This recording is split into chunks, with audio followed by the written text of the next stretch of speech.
有缘人，若您刷到这条影片时，请勿错过，此乃天意之赐，您的财运将如约而至，意外之喜接踵而至，请满怀信心，亲自迎接这份富贵。订阅点赞，给这份福泽一个回应，让财富与健康更加稳固长久。有福之人在留言区评论一句接财接好运，为家人和孩子接下这份好运。愿你阖家欢乐，事业顺利，疾病与霉运永远远离你们的生活。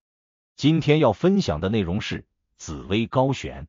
属马人迎来天马赐运，贵人现身，后半生富贵在望。先给属马的朋友吃一颗定心丸。如果你最近总觉得心气在慢慢回升，很多事情开始有了转机的苗头，那不是你的错觉，而是你的运势真的在悄悄发生变化。紫微高悬这句话听起来悬，其实就是在说天上的主贵之星正在向你靠近，也象征着贵人缘、正气场和长期福报开始启动。再加上天马本身就代表速度、机遇、行动力和突破力，这一波属于属马人的上升运是实打实的运，不是虚的运。接下来整个后半生的格局会因为这一段时间的选择和方向被彻底拉开层次，走对了路径，富贵真不是一句空话。先从五行上说，属马在地支为午，五行属火，但并不是那种虚火或者小火，而是偏向太阳之火、炉中之火的类型，也就是越到中晚年，火力越稳、越足，越能照亮四周。很多年轻属马的人会有一种共同感受，拼得很猛，却总是岔口气，不是机会跑得太快，就是人情跟不上节奏，明明很努力，却似乎总在为别人铺路。其实不是命薄，而是火候还没到。火必须要有燃料，有舞台，有时机。而当紫微之气靠近，天马之运被点燃，属马人的火就开始真正旺起来了。这个旺不是乱冲乱撞，而是火中带金，开始学会控制节奏，用智慧去驾驭自己的能量。命理上看，属马的人骨子里都有一股不服输的劲，你们不太喜欢被人安排，心里总有一个声音想要证明自己，所以年轻时容易栽在两个地方，一个是太急，一个是太重情。太急的人看准了机会就一头扎进去，反而忽略了风险。太重情的人容易被拖、被拉、被借运。但现在开始不同了，经历过人情冷暖，看透过几次分合之后，属马人的格局会自动升级。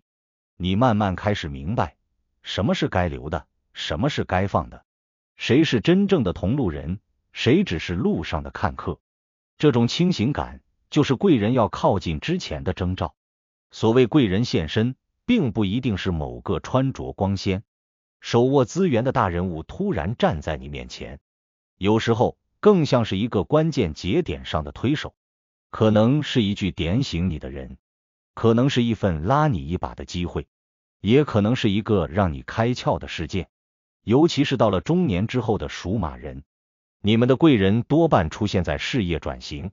项目升级、人际重组、地域变化这些关键节点上。比如你正打算换一份工作，换一个赛道，或者想把一个兴趣变成事业，刚好有人愿意带你一程，给你一个平台，让你少走5年弯路。这就是典型的天马遇贵，一旦抓住，后面的路就顺很多。财运方面，属马人这一步的变化会特别明显，而且是2条线一起在走。第一条是正财，来自你本职的、专业的、长期积累的收入。第2条是偏财，但这种偏财不是投机，更像是副业、合作、资源变现、信息差带来的利润。很多属马的人真正发力赚钱的阶段，不是20多岁，也不是30出头，而是从40岁往后，越走越稳，越走越宽。这个稳和宽不是一下暴富，而是像滚雪球一样，越滚越大，越滚越有底气。尤其当你学会不再乱花力气，不再随便下注，你的钱开始听话了，财也会慢慢喜欢你。再说说事业运，天马本身就是奔跑、远行、跨界的象征，也就是说，接下来属马人很适合去试探更大的世界，而不是死守一个已经没有成长空间的地方。如果你现在的环境让你感到憋屈、限制、压抑，那就说明已经不匹配你进一步的能量场了。这1-2年，属马的人很适合去主动连接新的行业、新的人群、新的城市、新的平台。你会发现，原来自己还有这么多可能没被激发出来。尤其是一些原本被低估的属马人，一旦去了更广阔的水域，立刻就有如鱼得水的感觉。不是你突然变强了，而是你终于到了属于你的舞台。感情上也有微妙变化，以前你可能更在意对方能不能陪你、懂你、顺你，而现在你会更在意这个人能不能与你同频，是否可以一起进步。这说明你的能量在往上走。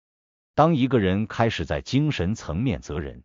往往也意味着他的整个人生轨道开始升级了。贵人不仅表现在事业上，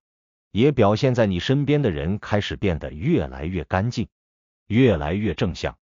那些拖你后腿、消耗你情绪的人，会慢慢淡出，不是你狠心，是命运自动在为你筛选。健康上要提醒一句，火旺之人最怕过度消耗，尤其是属马的人，一旦运势起来，容易兴奋过头，什么都想抓，什么都想做。所以一定要记得，真正走得远的人一定懂得休息，规律作息，稳定情绪，学会放慢节奏。这些不是矫情，而是高阶自律。身体稳了，运才能接得住，不然贵人来了，机会放在你面前，你却没有精力去承载，那就可惜了。从总体命势来看，属马人的后半生本来命格里就带有后发之福，只是很多人不知道，一直以为自己运气差。现在可以很笃定的告诉你，不是你运差，是你真正的好运正在上路。紫微高悬不是虚幻的词，它象征的是天时已经开始向你靠拢，而你要做的就是稳住心，稳住步子，把该学的学好，把该断的断干净，把该抓的抓住。这一波，只要你不乱、不贪、不急，后面的路会越来越像一条向上生长的线。很多属马的人，真正的富贵不是体现在银行卡上的数字，而是体现在选择权、自由感和底气上。当你不再为了钱去委屈自己，不再为了关系去消耗自己，不再为了面子去勉强自己，那一刻，你就已经踏进了富贵之门。而这扇门并不是别人替你打开，而是天、地以及你自己一起合力推开。所以如果你是属马的，看到这里，记住一句话就够了。接下来的时间，不是你再去拼命冲，而是运开始拖着你往上走。你要做的就是配得上它，稳中求进，顺势而为，贵人自来，富贵在望。如果您觉得本期视频对您有帮助，别忘了评论、点赞、分享加订阅频道。在接下来的视频将继续揭示几千年生肖文化密码背后所孕育的哪些命运和神秘信息。愿您在未来的发展道路上，每一步都稳健而有力，确保前行的每一步都坚实可靠。